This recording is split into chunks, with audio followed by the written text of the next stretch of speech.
Welcome, everyone, and thank you for joining us for today's webinar. My name is Melanie McGacken, and I'm representing the Rutgers Community Living Education Project team, better known as CLEP. I'll be your host for today's presentation. CLEP is dedicated to assisting and empowering people with intellectual and/or developmental disabilities to live lives of choice within their community. We work closely with the person, their family, and professionals in our life. CLEP focuses on a person-centered approach to help people explore all possibilities in community living. Our team draws from our professional and lived experiences when working with families. Many of us are family members ourselves. All of CLEP's supports and services are available at no cost to you, thanks to the support from the New Jersey Division of Developmental Disabilities, also known as DDD. We'll share our CLEP team contacts at the end of today's session, so you can follow up with any questions that you may have. Today's webinar is being presented by our colleagues at the Boggs Center on Disability and Human Development. Today's topic is one that touches all of us: grief. Grief impacts every person in unique ways, and when someone with an intellectual and/or developmental disability experiences loss, they feel that loss just as deeply as any of us. Unfortunately, too often, individuals with disabilities are left out of the conversation about death and grief, not because they can't understand, because those around them may not feel confident in speaking about the topic and being unsure of how to approach such emotional conversations.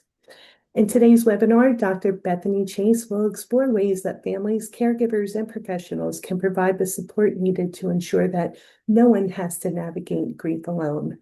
Our hope is that you'll come away with practical ideas and a sense of shared support. And please remember, we are here to learn from each other, so feel free to ask questions and share your experiences using the chat or Q&A feature on your Zoom control panel. At this time, I would like to introduce Dr. Chase.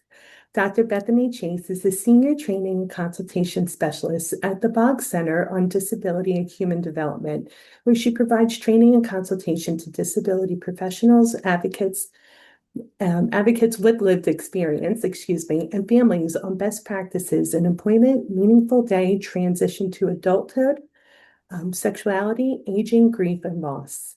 Dr. Chase's achievements include numerous state and national conference presentations, multiple peer-reviewed publications, and several Boggs Center resources that have been promoted nationwide.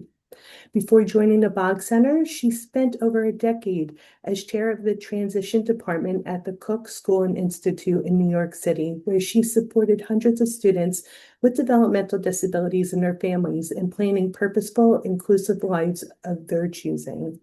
Dr. Chase earned her doctorate from Rutgers School of Social Work, her master's degree from Columbia University School of Social Work, and her bachelor's degree in music therapy from Berklee School of Music.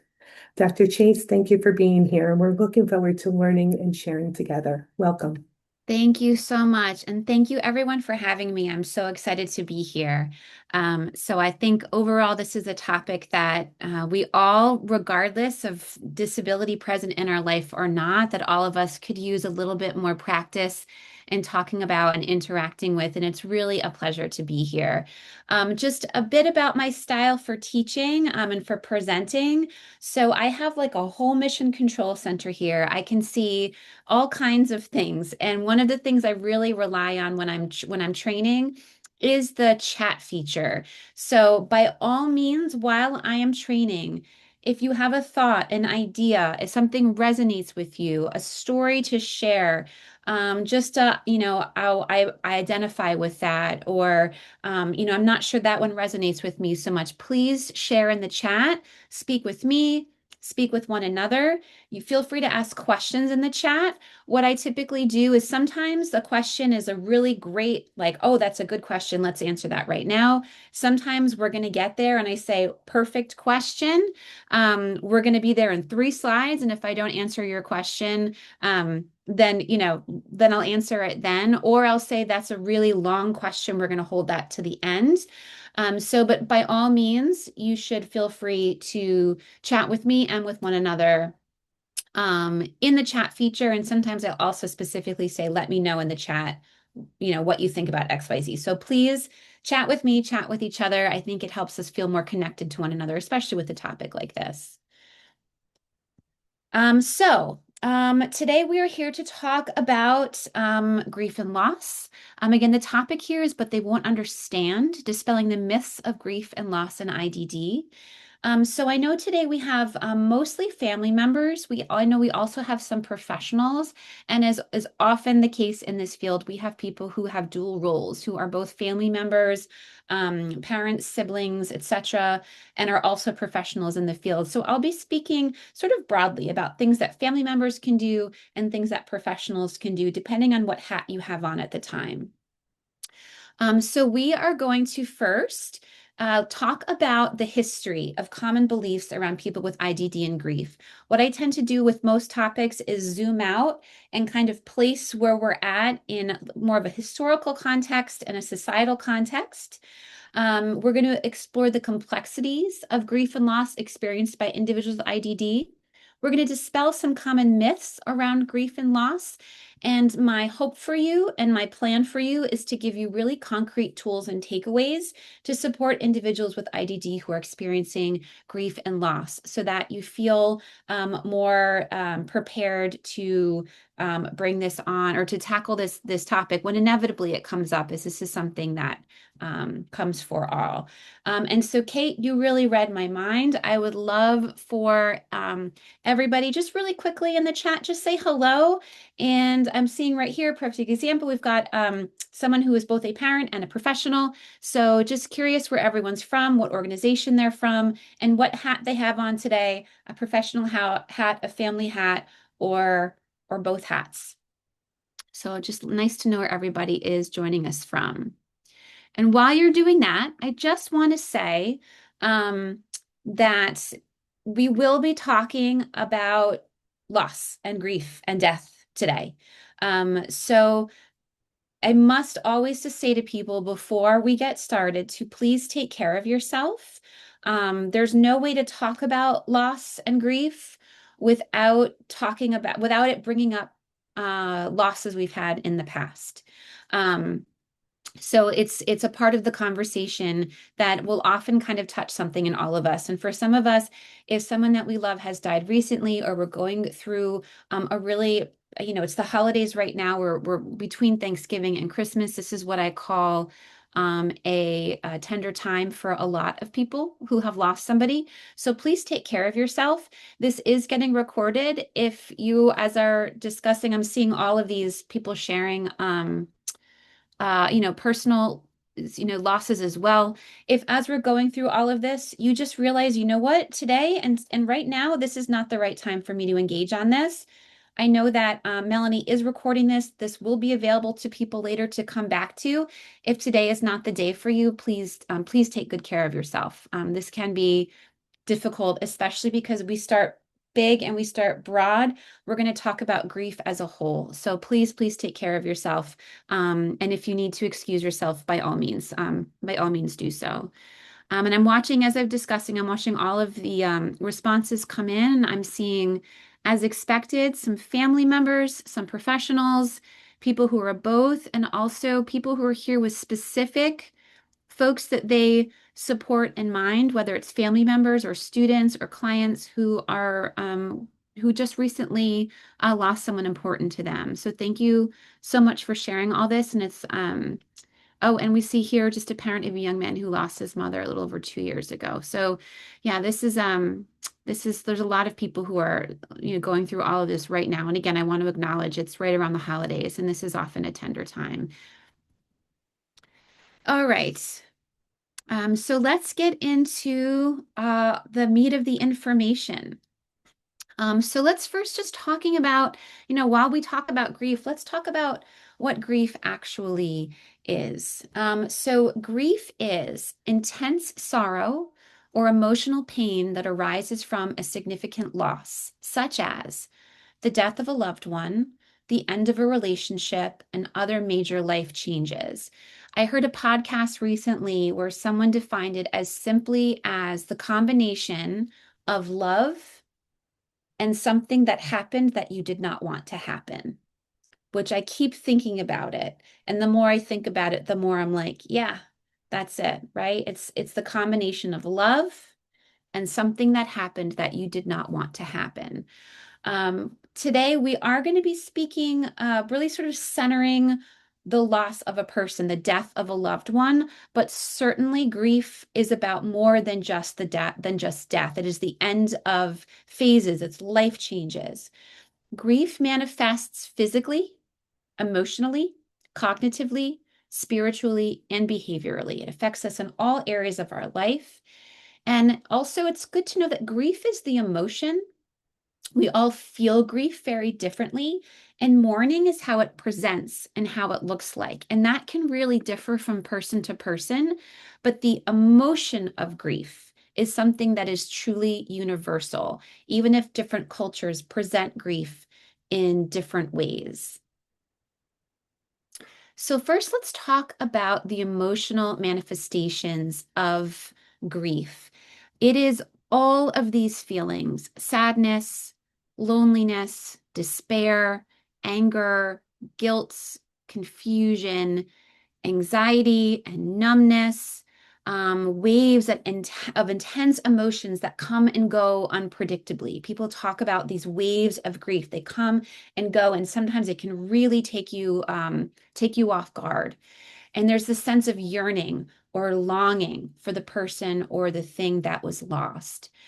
We go through all of these feelings. We might be feeling all of these at once. We might be feeling just one of these at a time.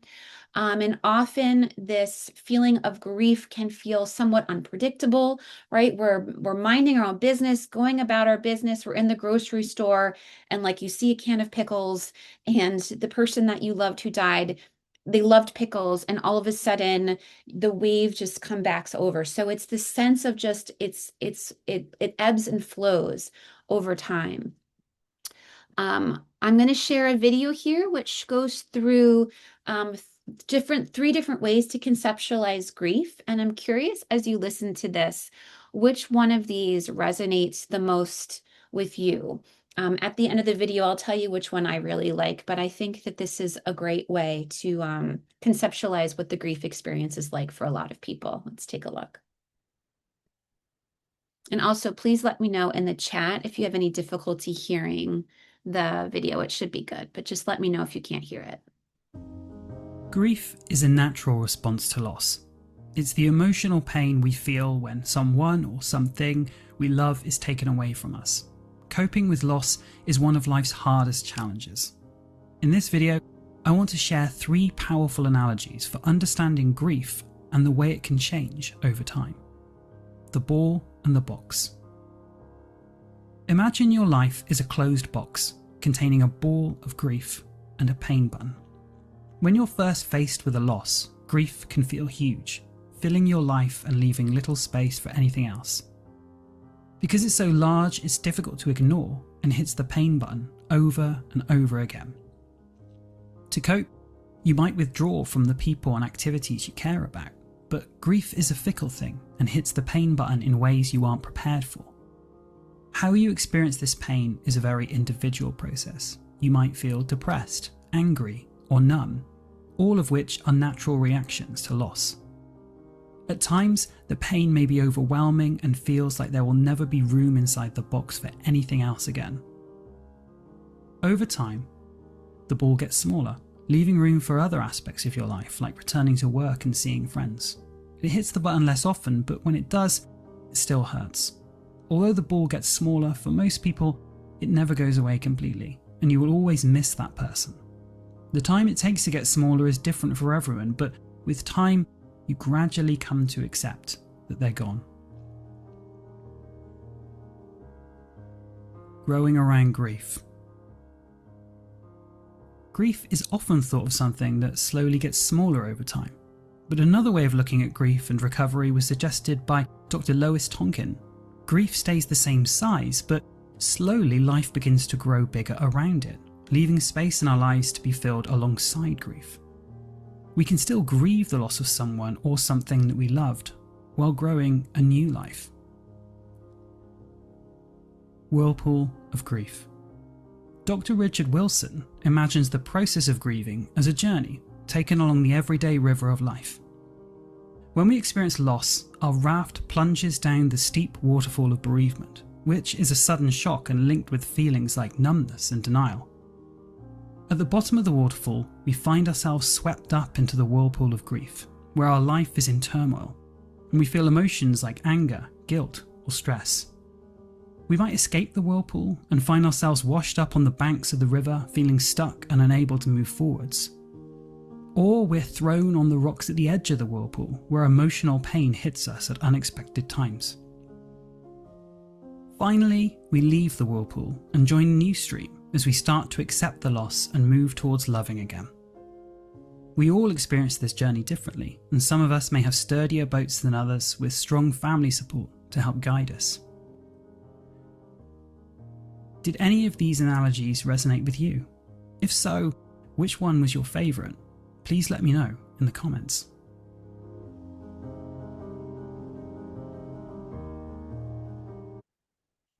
So just as prompted in the video, I am curious which ones relate, which ones people like.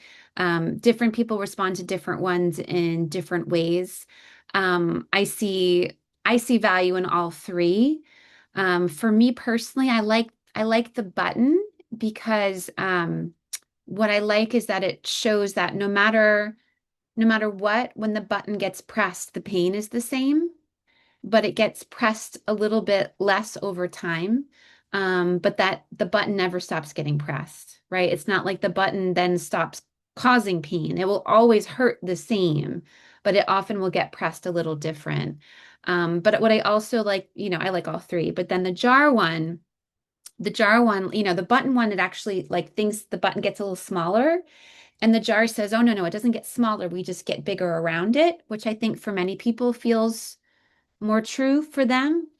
And then this river, the whirlpool, this like getting sucked under, right? And I think a lot of us in the like throes of grief and the intense grief, we really just do feel like we're in a whirlpool. Like we can't fight it.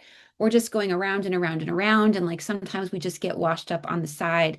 And we feel like a moment of rest, but sometimes we just get sucked into that whirlpool. Judith asked, do you think it would vary depending on our relationship with the person we've lost? Absolutely. Absolutely. And I think maybe, this waterfall one, that huge drop at the beginning, I think often is what those first, that first experience when we've just lost someone can feel like. And then over time, we might relate more with the button theory. But all of these, I think, are really, really helpful ways to conceptualize it. Yeah, Linda says she, the one with the bigger around the ball of grief. Yeah. Yeah, I've heard of the box and the ball analogy. I've heard the box gets bigger, which makes the ball feel smaller, but in reality, the ball never gets smaller. Yeah, I think there's a lot of truth to that too. All right, so let's talk now about the physical manifestations. That was the emotional experience, which is, I think, what most people think about right off the bat when they think about grief. But physical manifestations, and this looks like fatigue and changes in appetite, sleep disturbances, muscle tension, headaches, gastrointestinal problems, tightness in the chest, lump in the throat. I often just say like grief hurts. Grief is exhausting. A lot of times what we can do when someone is feeling an intense grief is just take care of their body, keep them warm, give them soft things like, heating pads and tea and rest, that it just physically hurts, right? And that's that idea of the broken heart where you physically can feel it, that tightness in the chest, and grief physically hurts.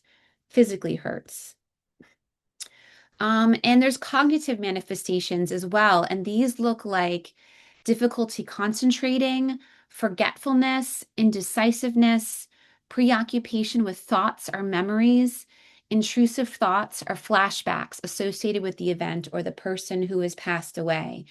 Sometimes people don't realize that how common these cognitive manifestations are, especially the intrusive thoughts or flashbacks. People can sometimes be really, sort of disturbed by what their brain is doing when they're grieving, not realizing that it's not just sadness and it's not just exhaustion, but that your brain is processing something massive, and that you can absolutely have real difficulty with your cognitive functioning in the throes of grief. Yeah, someone's saying, I think the nature of the relationship with the person impacts the way we process loss. Absolutely. And every single loss is different, even though grief is universal. Every loss is different, even within yourself. How you grieve will be different over time, depending on the person, how old you are, your life experiences, your relationship with that person. But every single grief experience is unique. So then we see behavioral manifestations. So we see social withdrawal and seeking support. Sometimes people go back and forth. So for a while, or some folks might avoid social interactions and activities. They might kind of want to isolate themselves.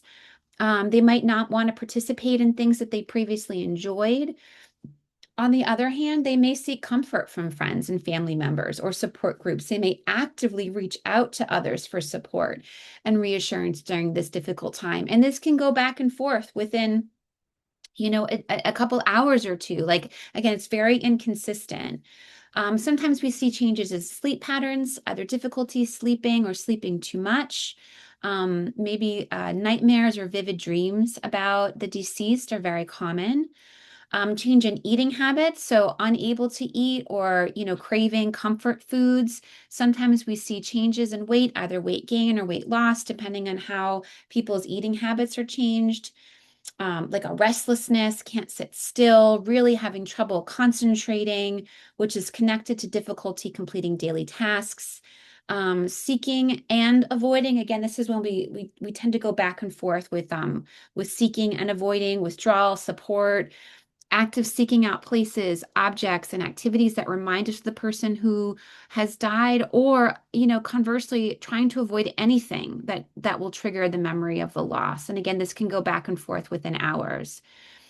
We often see substance use, using substances to try to avoid emotional pain or escape reality. Sometimes we see risk-taking behaviors, and rituals. And we're going to talk a lot about rituals at the end of the workshop, but they might just really participate in a lot of rituals, or adhering to rituals that honor the person who has died, or repeating actions or routines that were significant during the relationship with the deceased. I've heard there are neural connections tied to that person. Yes, absolutely. So someone's talking about how your brain is wired to have that person in your life, right? And so, yes, absolutely. So processing their loss can really have a hugely impactful impact on your ability to function cognitively. It can really throw you for a loop, cognitively. Absolutely. And last, grief shows up with spiritual manifestations. So sometimes people will question their previously held beliefs, sort of like, I thought I believed in God, but God let this happen, so now I'm not so sure anymore. On the other hand, we have people who their faith is strengthened.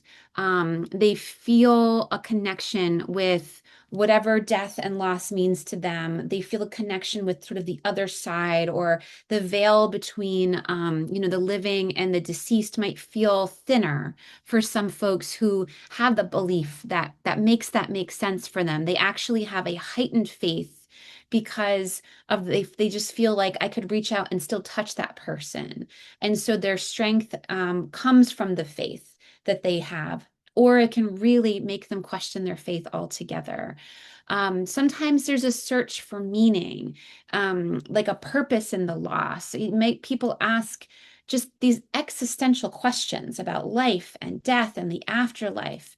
And they might find almost a spiritual or religious desire to be of service to others, especially if folks have lost somebody to something where public awareness could help prevent that from happening to someone else. They might get involved in cancer walks or, trying to raise awareness about, depression and self-harm and things like that, that they feel a calling to be of service to others in a way that is connected to the person who has died.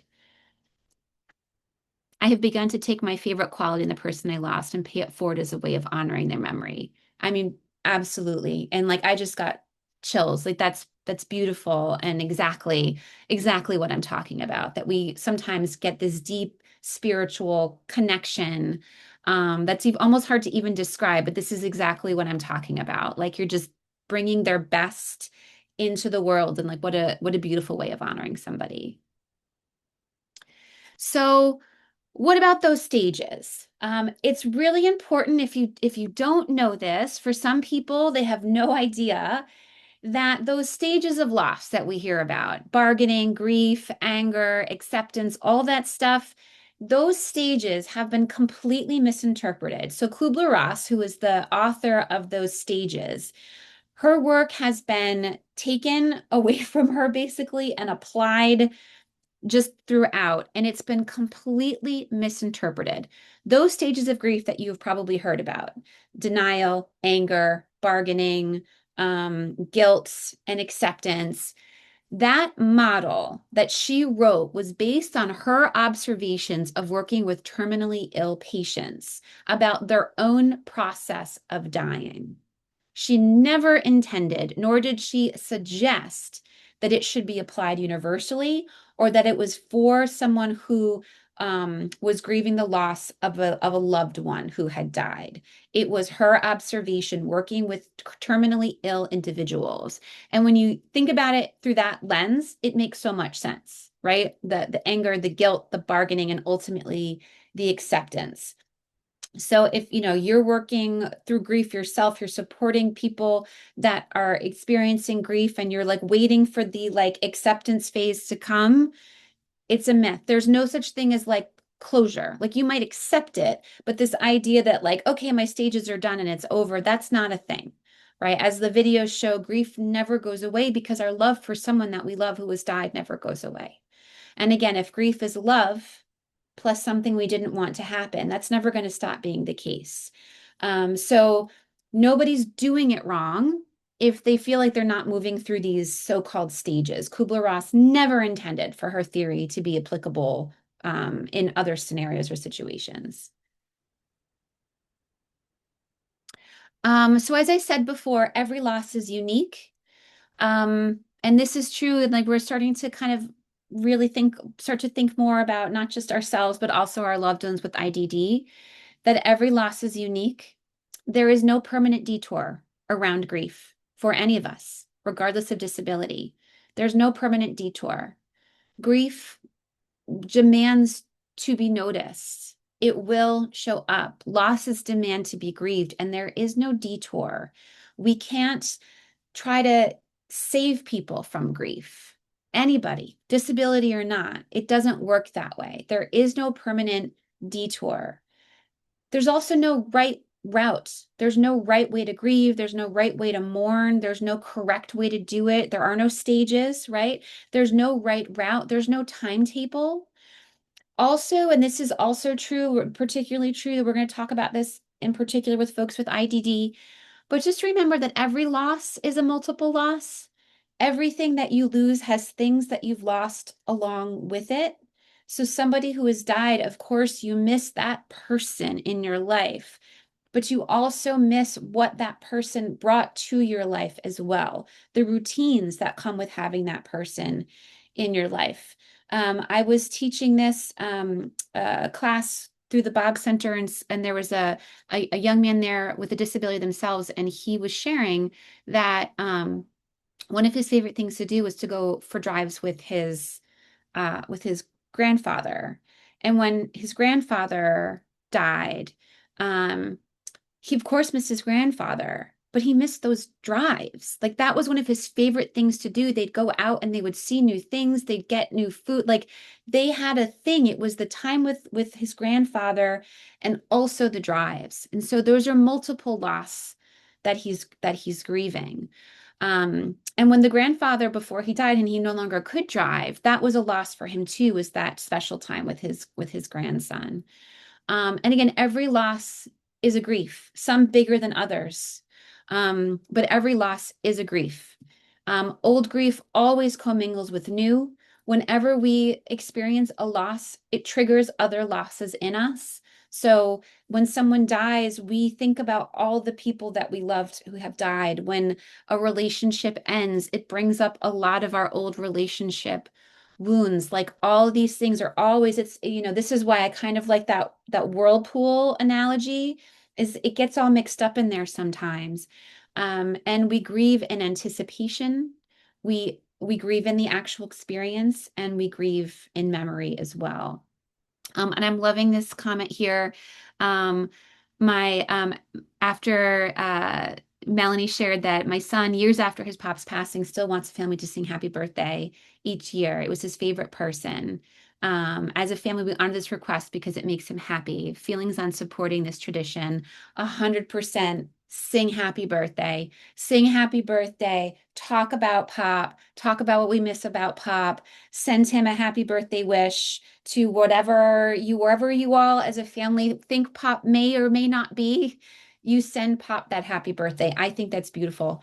And I also think, sometimes whether it's our children who are children or our adult children or our adult children with disabilities, their instinct for doing this, they're like, no, it's Pop's birthday. Let's sing happy birthday. Like, I'm 100% beautiful. Do it, do it, do it, do it. As long as that tradition is meaningful to everybody and brings people peace, that sounds wonderful. That's absolutely beautiful. 10 out of 10. All right. So of course, there's different cultural perspectives on grief. And again, remembering that mourning is what grief looks like. So I made perhaps a more correct title for this slide, now I'm thinking about it, is Cultural Perspectives on Mourning, because grief, of course, is universal, but of course, it looks different from community to community, culture to culture, person to person. This is particularly important for reflection if you're a professional and you're here because you want to support the folks that you support. It's really important to remember that whatever your religious, spiritual, or cultural beliefs are of grief, that they may not be the same as the person that you support. There are some cultures where you grieve more quietly, and there's some cultures where the grief is collective. There are some cultures where we grieve quietly, and there are some cultures where we grieve loudly, right? And like the mourning is big and huge. Different cultures have different rituals. There are different expectations for how long family members are sort of expected to perform that grief and perform that mourning. There is different cultural perspectives on how the deceased is honored over the lifetime of the family. And it's very, very important if you are a professional, and we're going to talk about how to show up for the person, but be aware, sometimes we don't realize that our perspectives are just ours or our families or our culture, especially if you're like myself and you're a member of the majority culture. I'm a European white lady who has all the messages. My heritage is very British.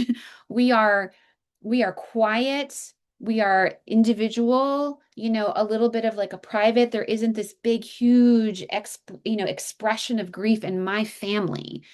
So, if I hadn't thought about this before and I'm with somebody whose grief is just loud and proud, I could be alarmed. Be like, this person is out of control. Oh no, this person is doing exactly what makes sense for their grief. So we always have to remember there are big, big cultural differences on grief. Know what your culture is and know that what yours is not necessarily what anyone else's is.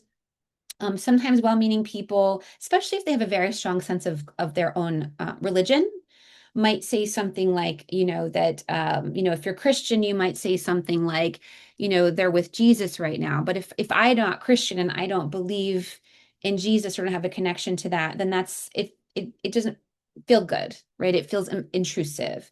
So we always want to remember our culture is just our culture, and we have to make sure that we are there to support the other person. All right, we're going to shift in a little bit to talking a bit more about folks with IDD and grief. So again, I like to zoom out and look at some of the history here. So as recently as 1989, research stated that people with IDD are not capable of real attachments, that they don't understand permanence, therefore they cannot grieve. As recently as 1989. This is not ancient history. When people were living in institutions, oftentimes individuals were never even told about death.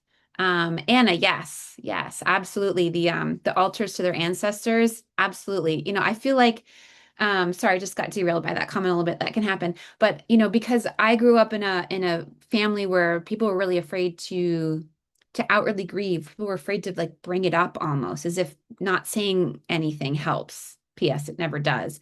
The idea that just like every year you just bring out like the pictures of the people who have died and you say hello and honor them, like that feels so foreign to me. And also I love that. Like I love that. I love that. Oh, interesting. Filipino culture also. Yeah. All right, got derailed. So back to history of IDD and grief. So yeah, as recently as 1989, um, this almost like this idea of like that people with intellectual and developmental disabilities were like perpetual babies playing peekaboo and they don't know that mom is gone behind your hands.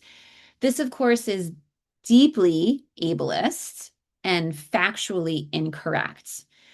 But again, we're not talking about ancient history. So when people were living in institutions and someone they loved died, they just weren't told. They just didn't think they could understand.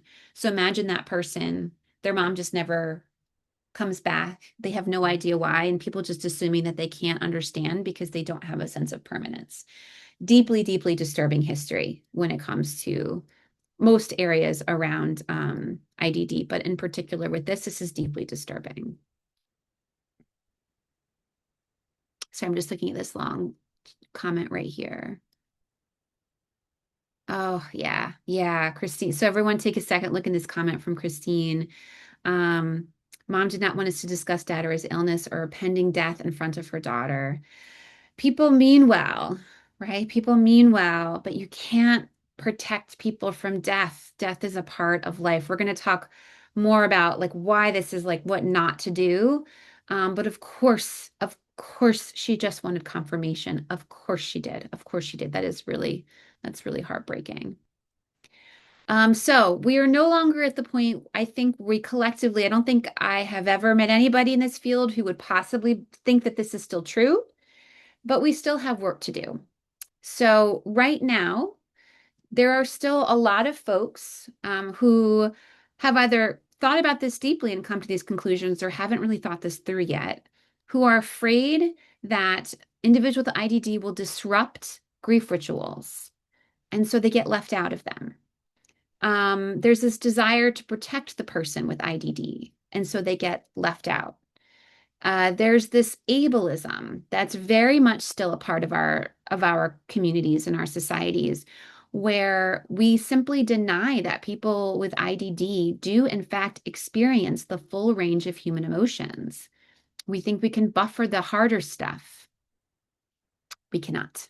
We cannot. They continue to be left out of the research. So there's a lot about this particular topic that's not particularly well studied. There is a lot of what we call diagnostic overshadowing. And this is when a person who is grieving, we talked about the way that grief manifests. Grief manifests behaviorally, cognitively, physically. So when someone with an IDD who is grieving and isn't able to articulate their feelings or is being lied to or left out, that they are showing us that they're in pain, we decide that it's a behavior problem, one of my least favorite phrases ever, a behavior problem, and they get like some kind of like sticker chart rather than the love, support, and attention that their grief demands, not even deserves, but demands. And then professionals and family members alike feel more comfortable bringing in experts. This is the big one I hope that I'm able to fix today is this last one. You don't need an expert. I'm going to tell you, going to give you some great tips, but please know all of you here are human beings. Therefore, all of you here are experts in being human. Part of being human is death and loss and grief. So nobody here needs to tap out and bring in, a specialist. Everybody can do this. But I think that this is really where we're still at, which is why, I call this, but they won't understand. It is often with the absolute very, very, very best of intentions. We just don't want to upset the person. We don't know how to talk about it. We don't know how to comfort them. We're afraid that they're not going to understand. And so we tell little white lies. It's that whole thing of like, we just sent, the dog off to the farm thing. And this is true of, I think, no parent wants their child to grief. Grief is scary and hard and painful, and we don't want our kids to experience it, but we can't prevent it. It's the worst truth. We can't prevent it. And our desire to try to protect them from grief doesn't actually help. And these little white lies that we tell kids, whether it's typical kids with disabilities, or, kids, it doesn't matter. These sort of white lies they don't help. They don't help. We have to just trust and believe that people with disabilities do, of course, experience the full range of emotions, and they do, of course, have attachments, and they do absolutely have a right to know when someone or something that they love is gone. They can understand that, and they do understand that. So we have to make sure that we're talking about it. So loss journeys can differ for people with IDD.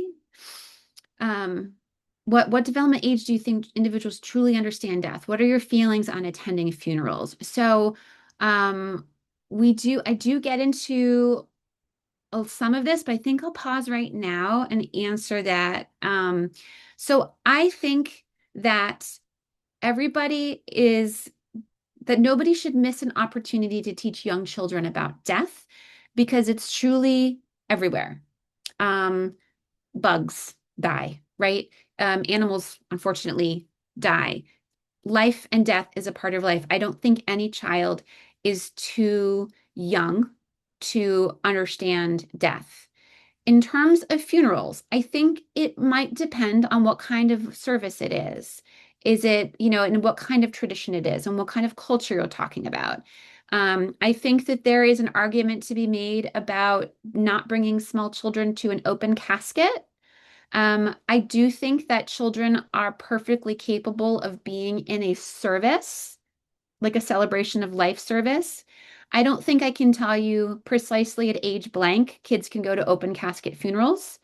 But I think that that's something to sort of sort out.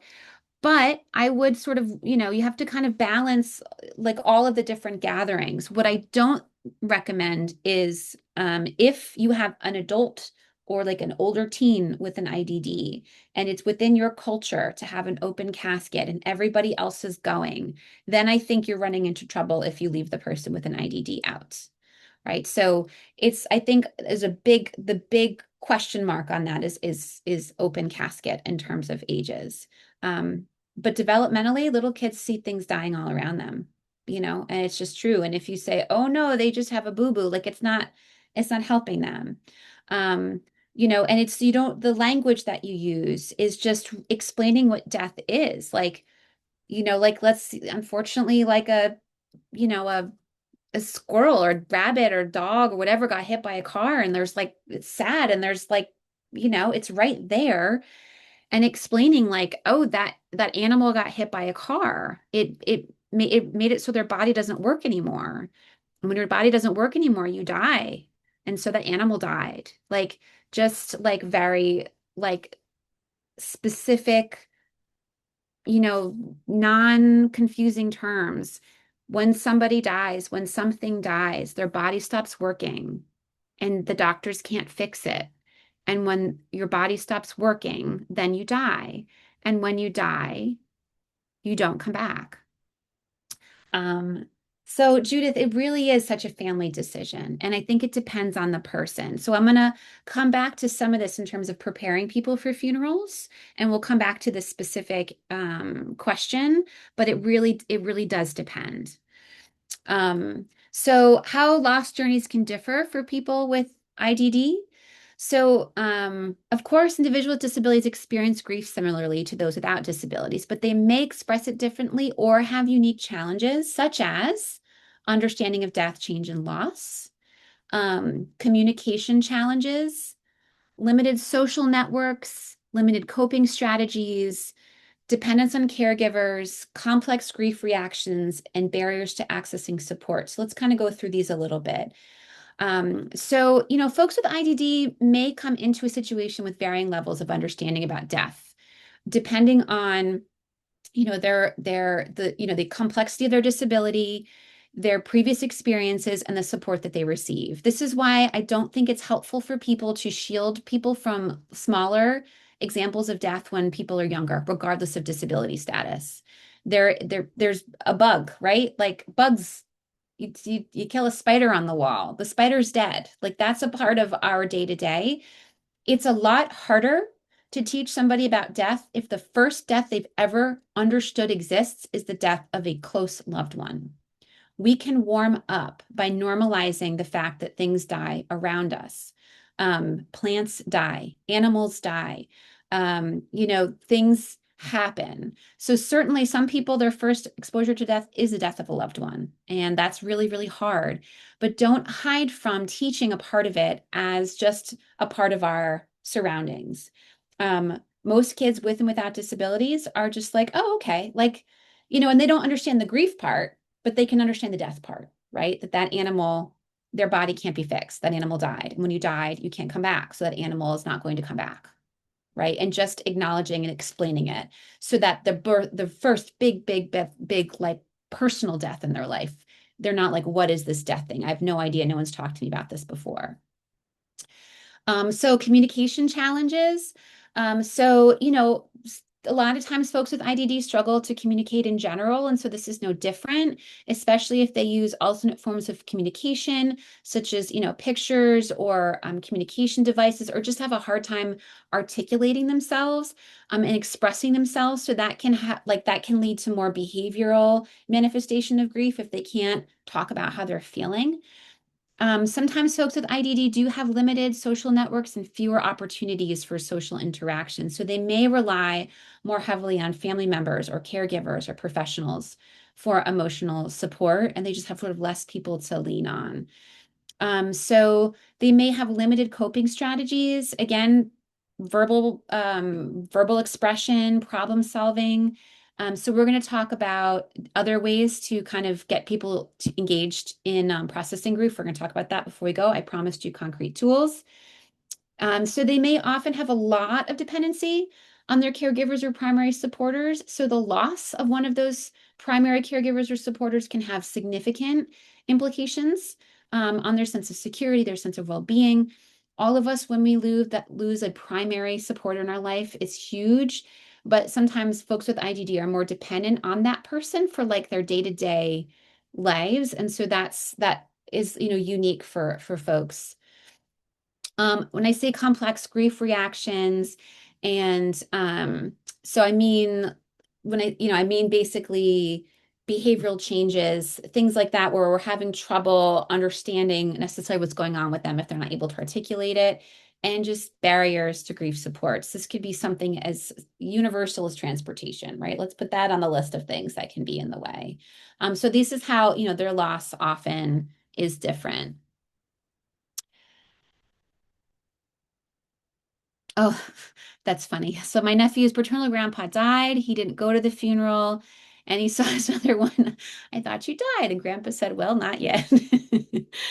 Oh, that's funny. Okay. All right. And again, we all experience secondary losses, but again, for folks with disabilities, this is a bit more heightened. So these are secondary losses that arise after a primary loss. So They compound the challenges that are already faced. These are emotional, financial, or practical. So again, if a person with an IDD, their primary supporter is the one who died, there's a lot of secondary losses here. Sometimes people go from the home of their parent to a group home for the first time. That's huge, all of the losses there. Sometimes, I've heard about people who are very happily living in a great group home, and someone in their group home dies, and all of the secondary losses there. They need a new roommate. There's someone new that comes in. So this happens to all of us. It's not just the loss, it's secondary loss. So here's a really great example. Example is, Alex's brother Sam died. So in addition of the grief of losing a sibling, Alex is also experiencing multiple secondary losses. He had the routine of going to the sports bar every Monday night with his brother. The friends and the community that Alex and Sam found there at the sports bar.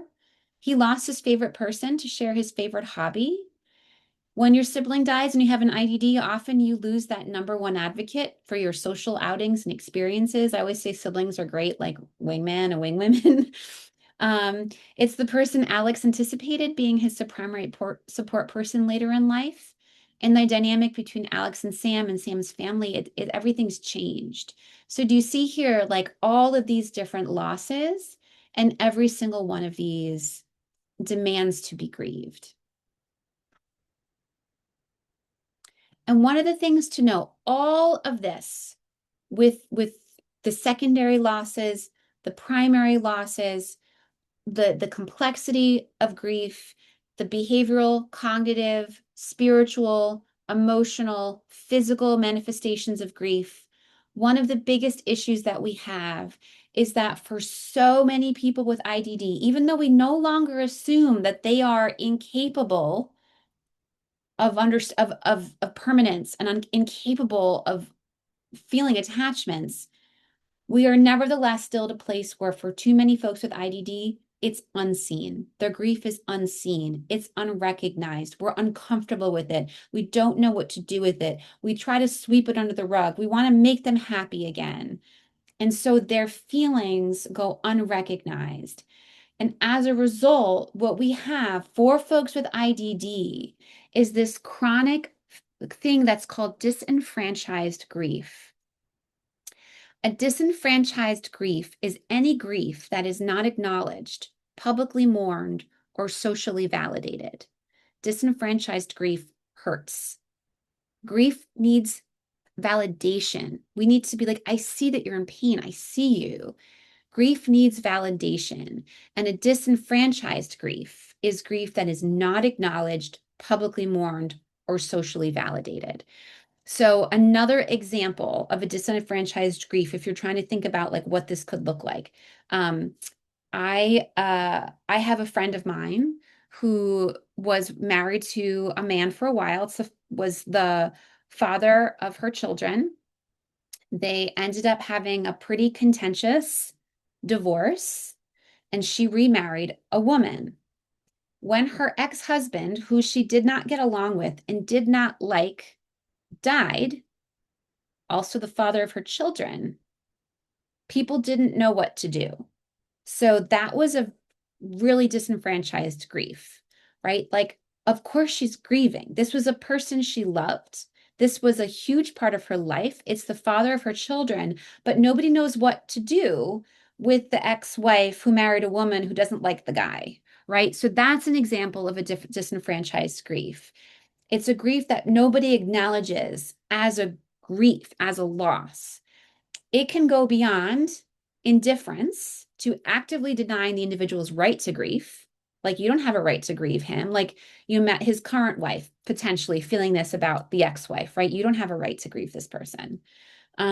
Interfering with the process or imposing negative consequences or sanctions. And I want to really look at these bullets here. Again, with the best of intentions. When we interfere with the process, we are creating disenfranchised grief. When we are looking at a person with IDD who is grieving and calling it a behavior problem, we are now imposing negative consequences and sanctions on their grief. Disenfranchised grief is still a really big problem in our field and in our homes. And again, often with truly the very best of intentions. We think that by acknowledging the loss that we're making it worse. But please, please know that's not how this works. Grief needs, it demands to be seen and witnessed. You can't, there's no way around. Don't forget, you can't skip it. You can't take the exit. Folks with IDD cannot take the exit. So we have to be aware that this is kind of like an epidemic when it comes to folks with IDD and their grief, that they are experiencing a large amount within that community of disenfranchised grief. And let's remember what grief is, right? It's anger, it's isolation, it's go away, it's slamming the door, it's leave me alone, it's exhaustion. It's like just getting mad at the people around us, right? I don't want to listen. I don't want to listen to you. I don't want anything to do with this, right? I'm not going to eat my dinner. I don't want to eat, right? It's just despair. It's loneliness. Like this is what grief looks like. We have to make sure that we are allowing people with IDD all these emotions without negative consequences, right? They slam the home and the group door, the group home. Well, if you're going to be like that, like you're going to lose privileges. No, no, no, no.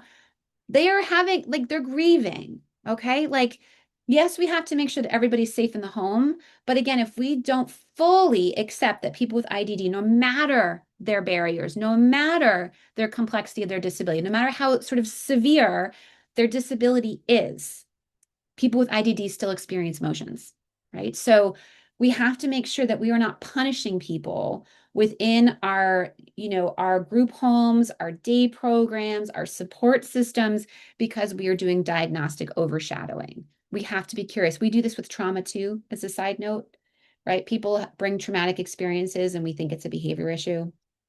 So I hate that phrase so much. I'm not going to go down that. Not going to take the bait, my own bait, and go down that rabbit hole. But we have to be really careful about what we consider a problem that needs to be sort of fixed with a plan versus a human experience that needs attention, love, etc. Okay, so now we're going to shift to what you can do. As promised, I'm going to give you tools. All right, so let's set the stage for these tools.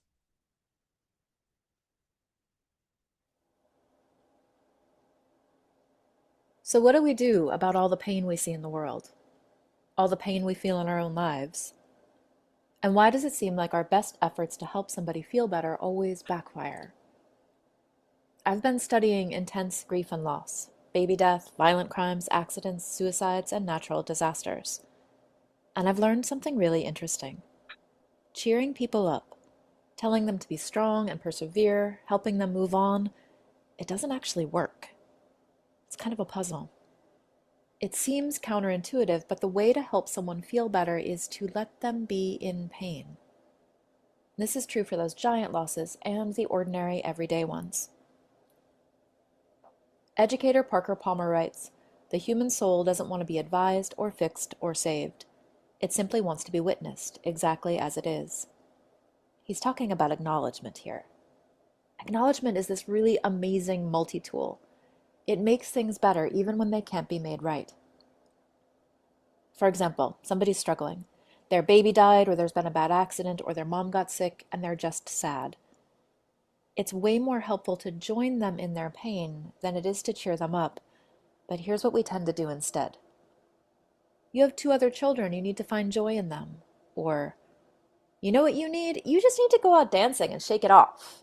Or, I felt really sad once. Did you try acupuncture? We're not really sure what to do with someone's pain, so we do what we've been taught. We look on the bright side. We try to make people feel better. We give them advice. It's not like this is nefarious. I mean, we try to cheer people up because we think that's our job. We're not supposed to let people stay sad. The problem is, you can't heal somebody's pain by trying to take it away from them. Now, acknowledgement does something different. When a giant hole opens up in someone's life, it's actually much more supportive to acknowledge that hole and let pain exist. It's actually a radical act to let things hurt. It goes against what we've been taught. In order to really support you, I have to acknowledge that things really are as bad as they feel to you. If I try to cheer you up, you end up defending yourself and your feelings. If I give you advice, you feel misunderstood instead of supported. And I don't get what I want either because I wanted you to feel better. It's pretty rare that you could actually talk somebody out of their pain. Rarely does the admonishment to look on the bright side actually heal things for someone. It just makes them stop telling you about their pain. It's so tempting to try to make things better. When somebody shares something painful, it's much more helpful to say, "I'm sorry that's happening. Do you want to tell me about it?" To be able to say, "This hurts," without being talked out of it, that's what helps. Being heard helps. It seems too simple to be of use, but acknowledgement can be the best medicine we have. It makes things better, even when they can't be made right.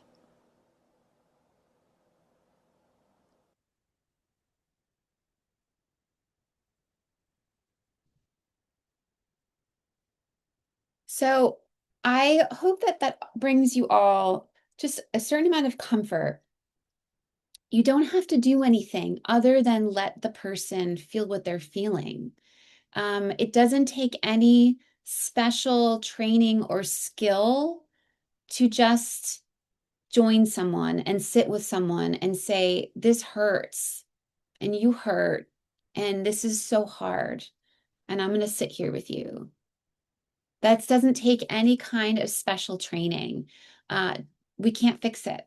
Grief can't just be fixed. There's no magic words, there's no skill, there's no special certification to save someone from grief.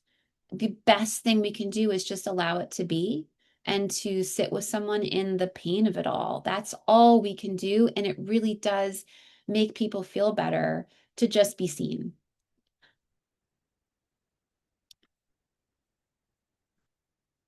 So, please, all of you, have some confidence in your ability to sit with a person you support. Again, this could be professional, personal, family member, son, sibling, in their time of loss. Remember, grief will be there no matter the disability, right? Sometimes folks say, um, oh, but like they have like a really significant disability. I don't even know if they understand, what I'm saying. My advice to you, if you support someone who has a very significant disability, they don't really communicate verbally, you're not really sure what they're sort of taking in verbally, please know people with significant disabilities can still sense the loss of someone they love, right? They can still sense the change. So tell them anyway, be there with them anyway, do all of the things anyway, right? They can still feel that. What would you say when my son tells me every day that he misses his mom? Say, "I bet I miss her too." There you go. That's it. Like, and I'm going to give you some rituals as well. But like, of course he misses his mom. He misses his mom every single day. Of course he does. And how you could even say, "Thank you so much for telling me that. I miss her too." And you could offer, I'm going to show you some stuff to do that you could offer to do, see if any of these things resonate. Um, but just like you can't fix it. And I bet, I miss her too. I don't know if when you say he misses his mom, if I'm not sure if you're professional or if that's oh yeah, my son tells me that he misses his mom. Yes, you can say I miss her too, but like I bet you do. I bet you do. Thank you for telling me that. Like I miss her too, or what do you miss about her? Or what were you thinking about her today? Just so he knows that you're a safe place to share his feelings with. So grief will be there no matter the disability. Grief is unique to the person, however they express it. Again, this is not a specialized area. This is a human area. The more I've learned about it in order to be helpful in a professional setting, the more sure I am that I'm just saying the stuff that we all know is true in our heart of hearts, right? Sometimes you just need someone to say it. Yes, Christine, you can. And I'll give you my email address at the end. So just demonstrate sensitive, caring communication. You want to offer emotional emotional support and validation and encourage expression. So, John, it is not a problem that your son is telling you every day that he misses his mom. That's good. That is good. He's talking about it. And we just want connection around our grief. He's doing a great job, truly, if he's telling you every day that he misses his mom. I think almost anybody who's lost their mom misses their mom every day, right? I don't know anybody, right, who, at least if they loved their mom and had a good relationship with their mom, they say all the time, every day, I miss him every day. I miss her every day.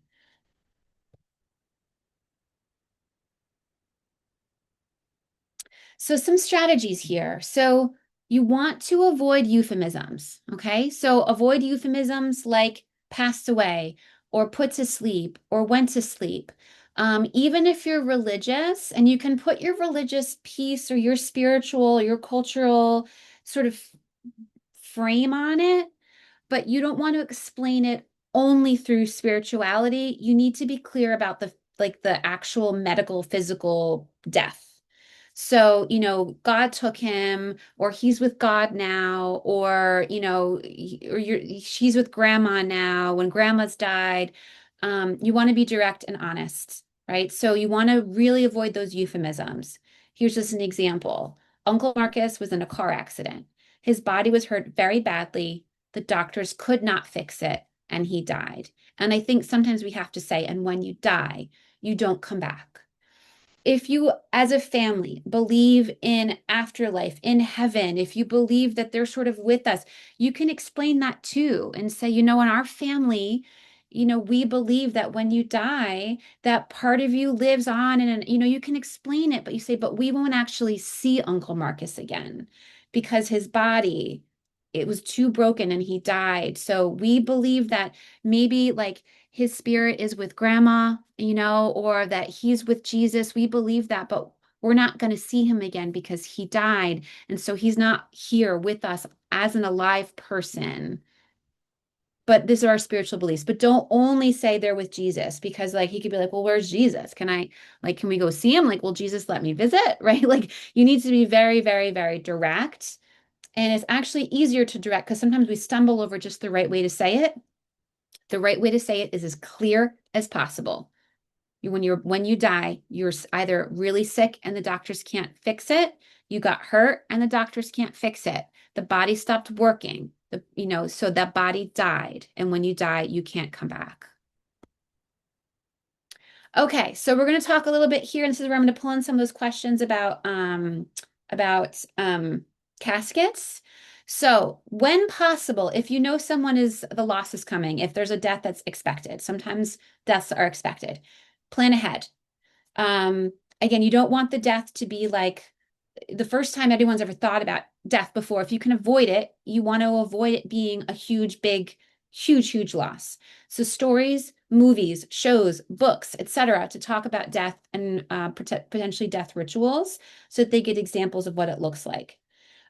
So depending on what your cultural beliefs are, looking at, there's stuff on YouTube, find a good YouTube video of whatever ritual fits with your cultural beliefs, whatever your family does, so they can see what it looks like, or an example. Perhaps you can visit the place of ritual ahead of time. If it's in a church or a synagogue or a field or someone's home or a restaurant, go and look around and talk about what they're going to see. This is what I suggest for folks with open casket. This depends on the person with IDD.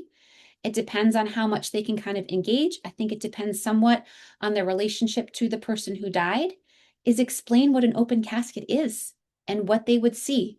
And someone here talked about their 14-year-old. I would say 14-year-old is a good person to talk to about what they would see and what they want to see. My mom wouldn't let me see my grandmother just before she died. And I was little and I get it, but the little part of me was like, I know she's not going to look good. I want to see her anyway, right? So as much as possible, just talk to the person and tell them what they're going to see. Everybody's allowed to grieve and mourn in their own way. So if you're able to explain to the person with IDD, what grandpa wanted when he died was this kind of ritual, you will see that grandpa's body. Grandpa's not alive in there anymore. You're going to see grandpa's body. Grandpa's going to be dead, right? Very clear language. It can be a little uncomfortable or scary to see that. Some people find it comforting to see that. I don't know how you're going to feel. Do you want to go? You're going to see grandpa's body. And if they're like, yes, maybe you give it a shot. If they say, it sounds scary, I don't want to go, that's okay. And then maybe you can say, that's fine. Let's figure out what else we can do. What other ritual can we have? Nobody should be forced, and this is disability or not disability. Nobody should be forced to mourn the way that they're expected to mourn or grieve. So have a conversation, tell them what they're going to expect and see what they think. If that person's disability is such that that conversation's not possible, then you kind of want to use your best judgment. But don't avoid it because you're afraid of the reality of the death hitting them. It's just like, it's so nuanced, right? I lean, especially if we're talking about adults with IDD, I lean in, they are most likely to be best served by being included in whatever the cultural traditions are. If you know your adult child really well and know that an open casket will be like really, really bad for that, not because you're afraid of them being sad, but because of something else, then you might want to make different plans. And again, with young people, to the extent possible, just have a conversation and tell them what they're going to see and see how they feel. Most people want to be there, even though it's hard and it's a little disturbing, right? And so again, some people find comfort in that. For me, when I'm at an open casket, it's hard, right? It's a little hard. So we're going to finish up today with what I think is the most like helpful things for you to do on a day-to-day basis. All right. So these are strategies for support and the power of ritual. So you are supporting professionally or in your family someone who is grieving. You don't know what to do. The power of ritual. There's a whole book on this if you want to get it. It's called Helping People with Disabilities Mourn. So all these suggestions are from this book, but this is what you can do. This is a way of having almost like an activity around your feelings. By the way, this works for everybody, but it's also really helpful for folks with IDD. So photographs. Using photographs of the deceased can help keep their memory alive. Looking at photographs, making a collage, sitting down, like it's on their birthday. Do you want to go through their pictures and pull some of your favorite pictures of mom? And we can make a collage for mom on her birthday, right? That kind of is like going back to, some of the cultures who put all of the pictures up once a year. Photographs are a great way to, and then you can talk about what's happening this summer. What were we doing here? Right? Like, oh, remember this? Like, it's a great way of having an activity and a place to put our attention that fosters communication. And of course, storytelling. So this can often be linked with all of these things. So sharing stories about the deceased helps to honor their life. Don't be afraid to talk about the person who died, right? Like, don't be afraid to say oh, you know what? I saw this thing today that made me really think of your mom. Let me share it with you. Like, don't be afraid to tell stories. People feel more upset when it's like the person never existed in the first place. It's okay to tell stories. Memory objects. So these are objects that belong to or remind individuals of the person who died. So a piece of clothing, a favorite book, or any personal belonging. So like having those things, touching those things, talking about those things. Planting trees or flowers. This can be really nice. Like if, someone's grieving and they want to kind of just be in that feeling, or they need to be in that feeling, planting, flowers that come up every spring, right? Planting a tree that can grow over time. And then you can go and visit that tree or visit that garden where you planted those flowers, something like a daffodil that comes up every single spring. And that's grandma's flower or mom's flower or, grandpa's flower, where you go and it comes every spring and it's just comforting. Drawing, painting, any kind of art can help people process their grief creatively. You don't have to talk. Just what colors are you thinking of? What colors are you feeling? Let's bring all the paints out. Let's do it together. Music can be great, listening to or playing music that was meaningful. You might have noticed I have a degree in music therapy. I have a friend who's a music therapist, and they play music in the ICU all the time in intensive care to people just to try and it brings in emotional expression all the time. So this was, my brother's favorite song. I'm going to listen to it on their birthday, at their funeral, whatever it might be. Stones. I love this one. This one is my favorite, I think. So collecting and decorating stones is a great, meaningful ritual. So somebody, again, grief can be every day. Someone talked about their son saying every day. You're feeling feelings could happen in the aftermath. It could happen at any time. You can go for a walk. You talk about your feelings. You don't talk about your feelings. You're just with somebody who's having feelings. You go, you find a good stone, right? You bring it back and you paint it. You get some good waterproof paint, not the washable stuff. You get the good waterproof paint. You're thinking about the person. Maybe you're talking about the person. Maybe you're listening to music about the person. Maybe you're talking about other things, but you're just doing the project. And then you make a stone garden in your backyard, or honestly, even a park. People don't really notice these things very often. And, if you don't have a backyard or, so you make a little stone garden, you maybe do it in the shape of a heart, or you make a path or whatever. And you just keep adding to it and adding to it and adding to it. And over time, it just becomes this beautiful stone garden full of just each individual stones or rocks that represents a moment where you missed that person. And you can go and visit that stone garden and you can just add to it over time. And maybe you plant some flowers there. I love the stone garden one because especially if like a person is good, it would be helpful to go take a walk, right? Let's go take a walk. Let's go find a stone. Let's talk about it. Let's not talk about whatever that person needs. But I love that one. This one is one of my personal favorites. Pendant making, so creating a piece of jewelry or a symbol that you can wear as like a tribute. Light and candles is also like lots of people use this one as part of their ritual. Um, and just like everyday objects can be really helpful. So just that keep part of their daily routine. So this could be using a particular mug, wearing a piece of jewelry, or maintaining a specific habit. And of course, food, preparing and sharing foods. So when you are just feeling like you want to acknowledge it, you don't know what to do, especially if the person's not like a big talker. Um, these are things to do so that you feel like you're armed with like a plan. So you don't feel like you're going to be stuck being like, big emotions. I don't know what to do with those. This is a place to channel it. And again, I heard about someone where at a group home, someone was living in a group home, person had lost their mom. They had a picture of their mom. And every time they look at the picture, they got upset. And I would say, get more pictures. But instead, they took the picture away because they wanted to stop the person from getting upset. That's disenfranchised grief. The feeling is not gone. It's just that you as a residential staff, you don't have to look at it anymore. That's not okay, right? It's not to make us better, right? As the supporters, we want to make sure that the person is better. So yes, when you look at a picture of your mom that died, you get sad. That is literally what's supposed to happen. Okay, like that's not a problem to be solved. But maybe then they might want some more comforting things, or if it's like just really disrupting their whole morning and they can't get to work on time or whatever, just like having a conversation about that. I mean, like, what else can we do? What time can we set aside? Sometimes, like, people just, again, they just need to be seen. They just need to be seen. Okay.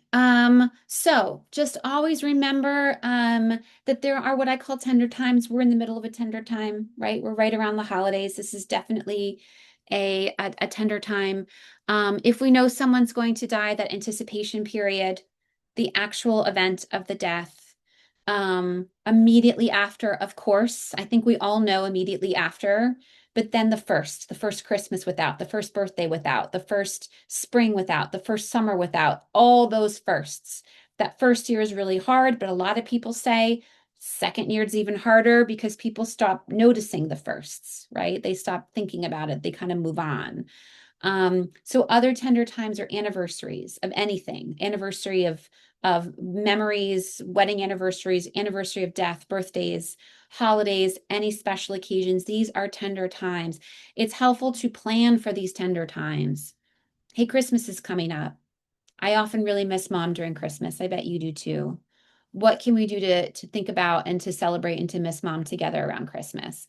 Just bringing it up. They're going to feel it anyway, right? So how do we bring it up so it becomes something the two of you do together rather than something that you feel like, oh, no, it's happy Christmas time. Let's, you know, more hot cocoa and Santa Claus. Like it doesn't work. Doesn't work. So we want to make sure that you provide information. You want to enable maximum involvement. I'm always going to err on the side of as much involvement as possible, nurture meaningful connections, and we want to facilitate self-expression. So, final points here for you. Be honest, include, and involve. Listen, actively seek out nonverbal rituals. We want to respect photos and other mementos. It's often helpful in the immediate aftermath of a major loss to minimize change to the extent possible. Sometimes this is really hard for the person when the person who died is the person that they live with, that person died, and then they're moving to a group home, and that's a lot of change. So whenever possible, we want to minimize all of their changes in the aftermath of a loss. This is not a time to assess skills, right? Not a time to assess skills. There was a comment here about attention-seeking behavior. Of course, I hate that phrase. Who doesn't want attention? I need attention. Everybody needs attention. If someone's letting us know they need attention, it's because they need attention. And like, ooh, I'm getting all worked up. And if somebody is grieving and they need attention, please, someone give it. My goodness, like, this is not a time to diagnose somebody. This is a time to support people. We're going to assist searching behavior. So this is again like the search for connection, the like wanting to talk about it. That's what's called like searching behavior. We want to be there with that person. And again, supporting anniversaries. I'm going to give you all in the chat just a link to some resources we've put together for you that are a lot of examples of this as well. I am seeing a couple of comments here that I want to go into that I wanted to have a chance to read, but let me just pull up some things for you. So that first link should go right to a box link with handouts.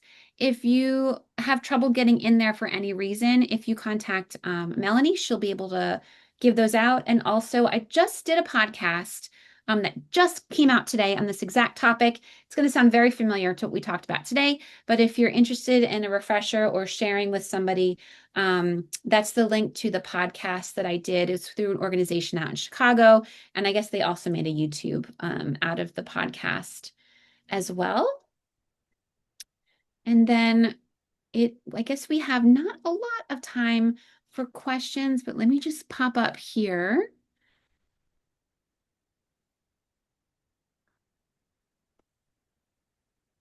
We have a tremendous amount of activity in the chat, so that was beautiful to see, Dr. Chase. Let's see here. I think the one that I had bookmarked earlier in my notes was about the behavioral, looking at someone's emotions, their presentation as a behavioral challenge.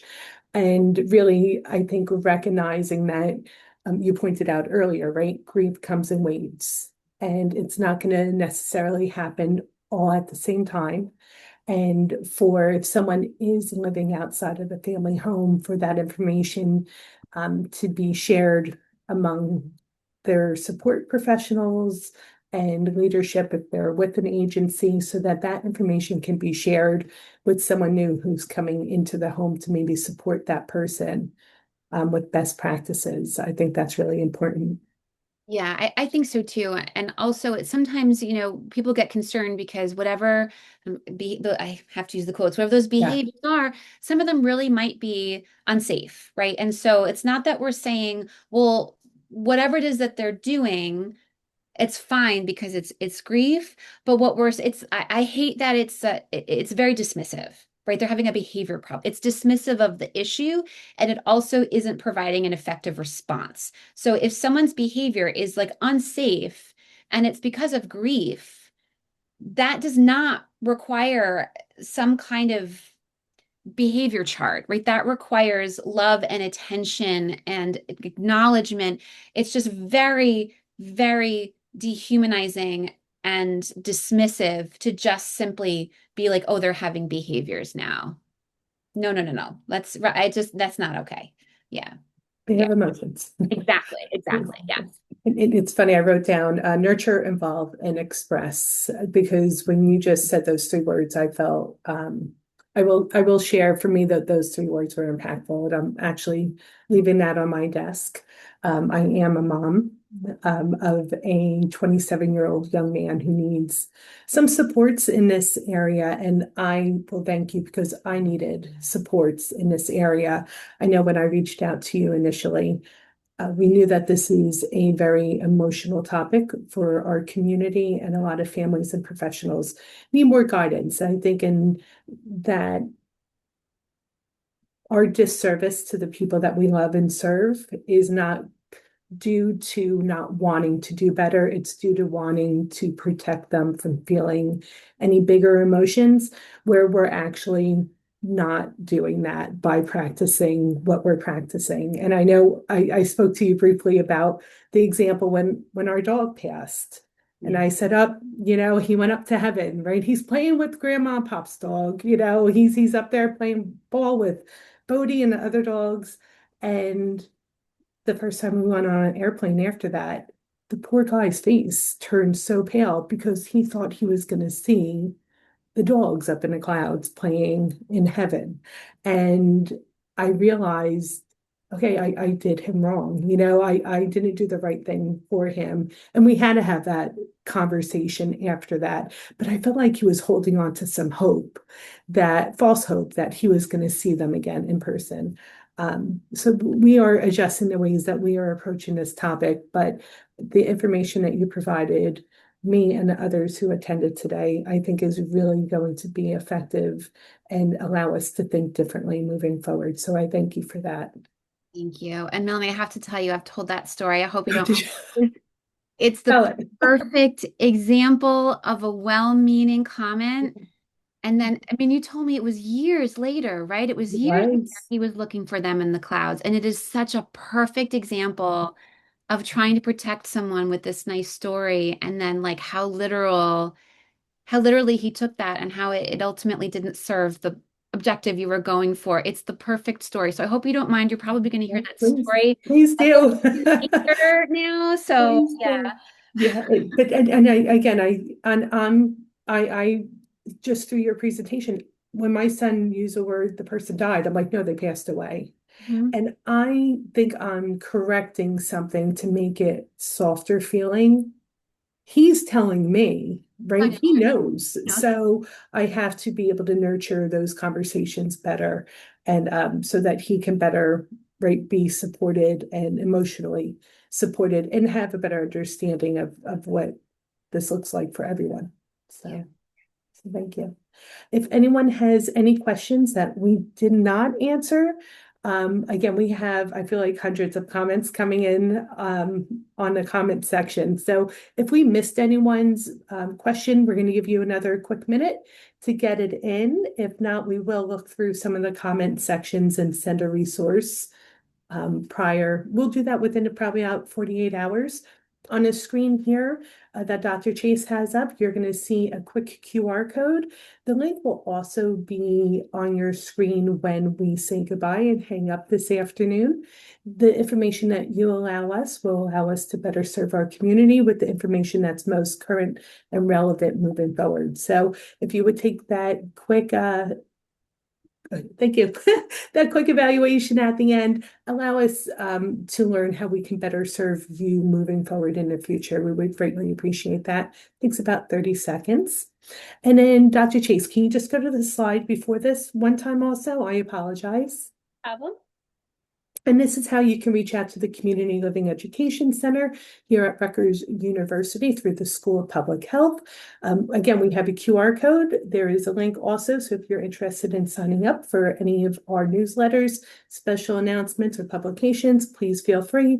Our contact numbers are on the screen for my direct supervisor, Natalie Trump, myself, and the rest of our team's emails are also displayed. Feel free to reach out for yourself, a loved one, someone that you support, if they are interested in learning about all opportunities in community living. We are here to help. And Dr. Chase, is there a contact that people can use to reach out to you or the bugs? So I put it in the chat. It's also on the first page of the handouts, but I'll put it in one more time. It's Thank pretty you. easy to remember, just bethany.chase@rutgers.edu. So you can feel free to reach out. We're here. Perfect. And again, I thank you. You had me in my feels throughout this session. So I have my tissues. I actually went ahead to get my tissues at one moment. So your job was done well. So thank you so much.